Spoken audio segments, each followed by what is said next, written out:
ओम श्री गणेशाय नमः। स्वागत है आप सभी का आपके अपने चैनल पर। आज की इस वीडियो में आप सुनने वाले हैं बुधवार व्रत की कथा। तो चलिए कथा को शुरू करते हैं। एक बार की बात है, एक गांव था जिसमें एक सेठ जी सेठानी जी के साथ और अपने बच्चों के साथ रहा करते थे। सेठ जी की गिनती बहुत बड़े व्यापारियों में की जाती थी और उनका व्यापार गांव के पास में ही एक शहर में था। सेठ जी भगवान गणेश जी की पूजा बड़े श्रद्धा और बड़े विश्वास से करते थे, जिससे गणेश भगवान की कृपा से सेठ जी के घर में अन्न धन के भंडार सदैव भरा रहते। उनके घर में, उनके जीवन में किसी प्रकार की कोई कमी नहीं थी। नित्य प्रतिदिन का ये नियम था कि रोज नदी पर स्नान करने जाते और वापस आकर भगवान गणेश की सच्चे मन से सेवा करते, उन्हें भोग लगाते और फिर स्वयं भोजन करते। ये बात सेठानी को अच्छी नहीं लगती थी, क्योंकि वह सेठ जी की तरह धार्मिक नहीं थी और ना ही भगवान में विश्वास करती थी। एक दिन सेठानी जी ने सोचा कि ये गणेश जी को बड़ा मानते हैं, गणेश जी की पूजा करते हैं, इससे होता क्या है, आज मैं देखती हूँ और ये गणेश जी की कैसे पूजा करेंगे। फिर अगले दिन जब सेठ जी अपने नित्य नियम के अनुसार नदी पर स्नान करने गए तो सेठानी ने गणेश जी की मूर्ति को उठाकर कपड़े से ढककर बगीचे में गड्ढा खोदकर जमीन के अंदर दबा दिया। उधर जब सेठ जी स्नान करके वापस आए तो उन्होंने देखा कि आज उनके मंदिर में गणेश जी की मूर्ति विराजित नहीं। तब उन्होंने सेठानी जी से पूछा कि गणेश जी कहाँ गए। सेठ जी ने कहा, मुझे नहीं पता। तो परेशान सेठ पूरे घर के हर कोने में भगवान गणेश की मूर्ति ढूंढने लगे, लेकिन उस दिन ना तो गणेश जी का वे पूजन कर पाए, ना उन्हें भोग लगा पाए। इसलिए गणेश जी के ना मिलने के कारण सेठ ने भी अन्न और जल का त्याग किया और मन ही मन भगवान गणेश जी से प्रार्थना करने लगे कि हे प्रभु, लगता है आप मुझसे दूर उठकर कहीं चले गए हैं। हो सकता है मुझसे ही आपकी सेवा पूजा में कोई कमी रह गई होगी। कृपा करके अपनी कृपा दृष्टि मुझ पर बरसाएं। प्रभु, किसी भी तरह मुझे दर्शन दीजिए। यदि आपके दर्शन नहीं होंगे तो मैं अन्न और जल का त्याग कर दूंगा। और उस दिन सेठ जी ने भगवान गणेश के ना मिलने पर अन्न और जल का त्याग किया। इस तरह पूरा दिन निकल गया, लेकिन रात में सेठ जी की भक्ति से प्रसन्न होकर भगवान गणेश ने सपने में उन्हें दर्शन दिए। सपने में सेठ जी को दिखाई दिया कि गणेश जी बहुत प्रसन्न होकर अपने वाहन मूषक पर खेल रहे हैं। गणेश जी ने मूषक को खाने के लिए लड्डू दिया। मूषक वो लड्डू लेकर बगीचे में गया और वहां जाकर एक कोने में जमीन खोदने लगा। उसने गणेश जी द्वारा दिया गया लड्डू वहीं गड्ढा खोदा और उसे वहीं दबा दिया। अचानक सेठ जी की नींद खुल गई। सेठ जी अपने देखे गए सपने के अनुसार बगीचे में गए और वहां जाकर गड्ढा खोदने लगे, जहां की उन्होंने सपने में देखा था कि थोड़ी सी जमीन खोदने में ही कपड़े में गणेश जी की मूर्ति लिपटी हुई मिल गई। सेठ जी ने गणेश जी की मूर्ति को गड्ढे से निकाला, उसे स्नान करवाया, यथाचित स्थापित किया। फिर सेठानी से कड़क पूछा तो सेठानी ने उन्हें सारा वृतांत सुना दिया। कि सारी बात जानकर अब सेठानी को भी बड़ा आश्चर्य हुआ और सेठानी के मन में श्रद्धा और विश्वास से गणेश जी की भक्ति बन गई। और सेठ जी ने कहा कि मुझे माफ कर दे, उससे बड़ी गलती हुई है। सेठ जी, मुझसे ये बड़ा भारी अपराध बन गया। अब हम दोनों पति पत्नी मिलकर प्रेम सहित भगवान गणेश जी की आराधना किया करेंगे, उनकी पूजा सेवा में कोई कमी नहीं आने देंगे। ये सुनकर सेठ जी बड़े खुश हुए, क्योंकि उनकी पत्नी धार्मिक हो गई थी और अब दोनों पति पत्नी मिलकर भगवान गणेश को धन्यवाद करने लगे। उनकी रोज पूजा करते, उन्हें भोग लगाकर स्वयं प्रसाद ग्रहण करते। सभी प्रेम से बोलिए, भगवान गणेश की जय हो।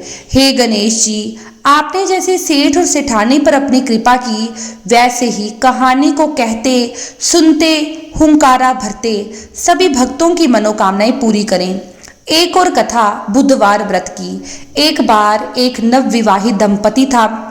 एक दिन रविवार को वो नवविवाहित दंपति अपनी पत्नी को साथ ले जाने के लिए ससुराल निकल गया। शादी के बाद ये पहली बार था कि वो ससुराल गया था। ससुराल वालों ने उसका खूब स्वागत किया, तरह तरह के व्यंजन बनाए, अच्छे बिस्तर की व्यवस्था की।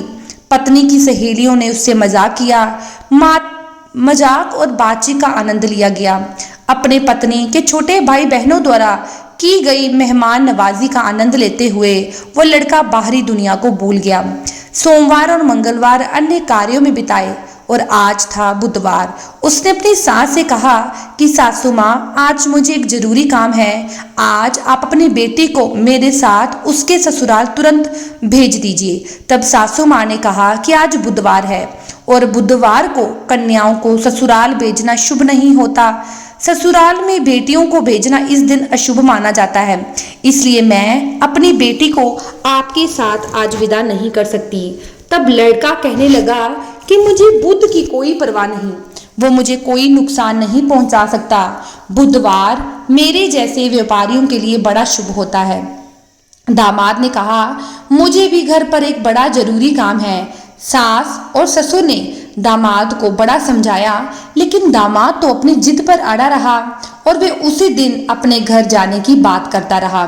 ससुराल वालों ने अपने दामाद का मिजाज भांप लिया और अपने बेटी को बुधवार के दिन उसके साथ भेजने के लिए मजबूर होना पड़ा। तब उन्होंने दंपति के लिए एक रथ का इंतजाम किया और वे दोनों नवविवाहित पति पत्नी उस रथ में बैठकर एक कस्बे के पास पहुंचे तो लड़की को प्यास लगने लगी। उसने अपने पति से कहा कि मुझे बड़े जोर से प्यास लगी है, कृपा करके मेरे लिए थोड़े से पानी का इंतजाम करें। पति मान गया, कस्बे की तरफ चल पड़ा। इसके बाद क्या हुआ कि उसके पति की तरह ही मिलता जुलता एक और युवक उसके लिए पानी लेने आ गया। लड़की दोनों में फर्क नहीं कर पाई और उसे अपना पति समझ लिया और उससे बातें करने लगी। इसी बीच असली पति भी वहां आ गया और अपनी पत्नी को किसी और के साथ बात करते देखकर बड़ा हैरान हुआ और उसके व्यवहार से नाराज हो गया। पत्नी भी अपने पति जैसे दिखने वाले दूसरे व्यक्ति को हाथ में पानी का घड़ा लिए देखकर हैरान रह जाती है कि इतने में दोनों पति पत्नी, वो दोनों एक लड़के, एक जैसी हमशक्ल वाले पुरुष आपस में लड़ने लगते हैं और उसी महिला को अपनी पत्नी बताने लगते हैं। संयोग से वहां पर सैनिक आ गए और सारा मामला जानना चाहा।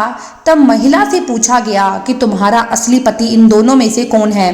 तो महिला बोलने लगी कि मैं खुद इस दुविधा में हूं कि इनमें से मेरा पति असली कौन है।